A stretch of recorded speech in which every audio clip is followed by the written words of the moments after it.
Bonjour et bienvenue dans nos perspectives financières d'aujourd'hui. Rejoignez-nous aujourd'hui pour notre analyse du monde financier, des derniers événements et des dernières informations sur les marchés. Thomas va nous aider aujourd'hui, depuis la salle des marchés.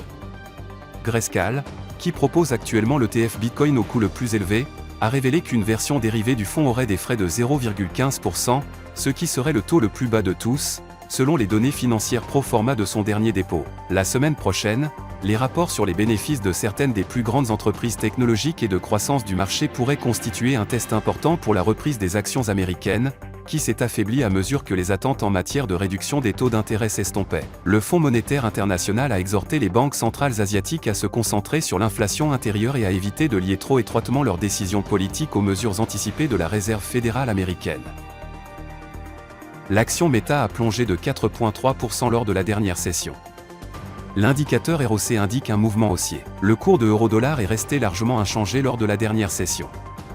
Le signal haussier de l'indicateur MACD est conforme à l'analyse technique globale. Le cours de livre sterling-dollar est resté largement inchangé lors de la dernière session. L'indicateur stochastique indique un marché survendu. La paire dollar-australien-dollar s'est échangée latéralement lors de la dernière session.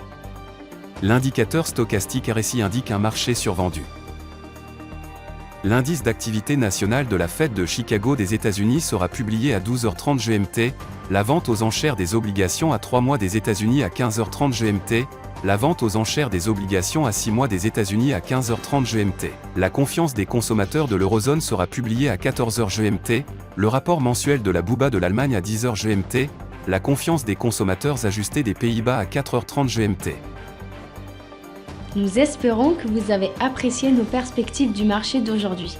De la part de toute l'équipe, nous vous souhaitons une journée de trading productive. N'oubliez pas de vous connecter demain matin pour tous les événements et les dernières nouvelles sur les marchés financiers.